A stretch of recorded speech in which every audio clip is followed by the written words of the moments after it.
solutions discussion about effective listening. So there are so many components which make up effective communication, one of which is listening. So listening for not only the things that are said, but the silences in between and what those can indicate as well. There is an incredible wealth of information if this is a particular topic that sparks your imagination and interest. And you only really have to scratch the surface to find out more information. Today I'm going to be focusing on a few key areas and also highlighting an incredible TED Talk by Nancy Duarte, which talks about the secrets behind great speeches and how she managed to actually code some of the most famous speeches of all time and show common factors between them as to why they were so impactful and why she was clearly listening and effectively, most importantly, listening to her audience. So effective listening, this phrase or combination of words may be something that you're not so familiar with or you haven't actually thought of practicing in the past. However, rest assured, you most likely have used effective listening as one of the skill sets, whether it be in a business conversation or whether it be with your loved ones, your friends, and people that you know in other means. So when it comes to effective listening can be summed up very nicely in a quote that when we're listening, do we listen to respond or do we listen to understand? This is the sole difference between effective listening and listening. So effective listening, in essence, actually almost removes a part of our ego from the conversation and really opens your mind up to the full potential and the greater perspective that you can gain from being in a conversation with someone. So effective listening, of course, incorporates the linguistic side of things, but as I mentioned before, the subtlety in the pauses, in the tonality is incredibly important. Of course, in amongst all of these things, you're thinking about the visual cues as well, which is almost sort of the physicality of listening and effectively listening. So when effectively listening, what can be some of the benefits and the outcomes versus listening to respond as soon as you possibly can?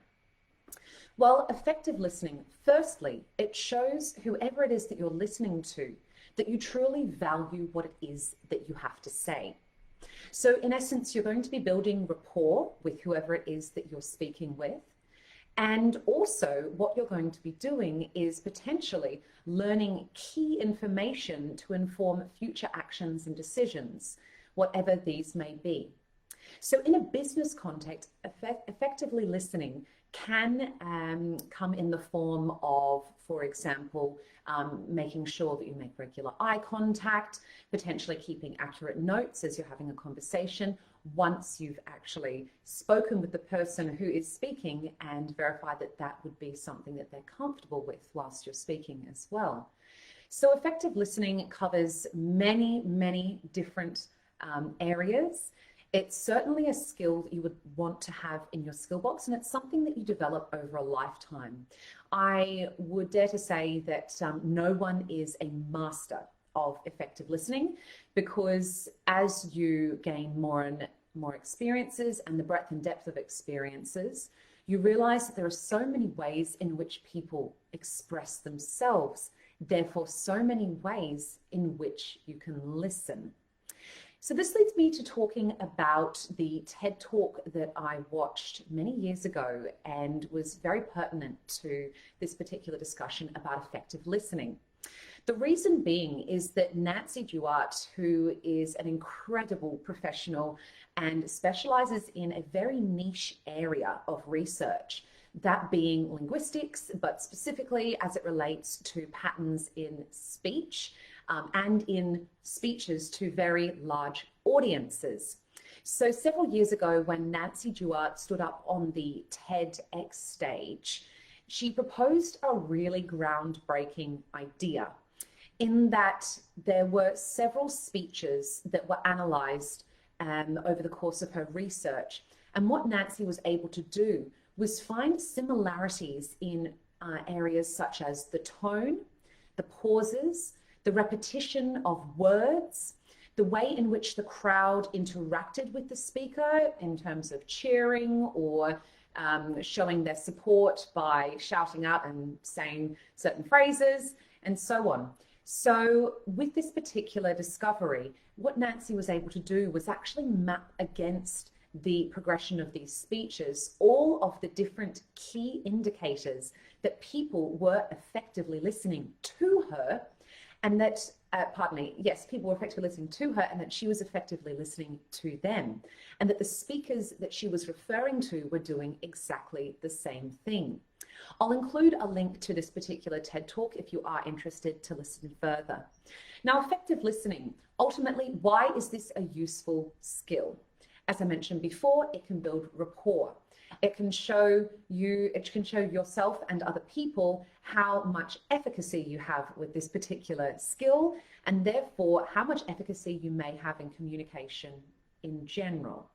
Those people who only speak and have no interest in hearing what others have to say will learn a very small amount of information in their lifetime. So what difference would it make in your life? What difference would it make in your business if you were starting to employ the use of effective listening? I'd be really curious to hear your thoughts and your comments on this, so please do comment below and feel free to share this particular post. Also, if you would like to hear more about all sorts of different skill sets that you can develop and mindset hacks, then you can follow me on Clarified Solutions Services, which is the handle for my Instagram, or you can follow me on Clarified Solutions, my YouTube channel, and I look forward to having many more discussions with you.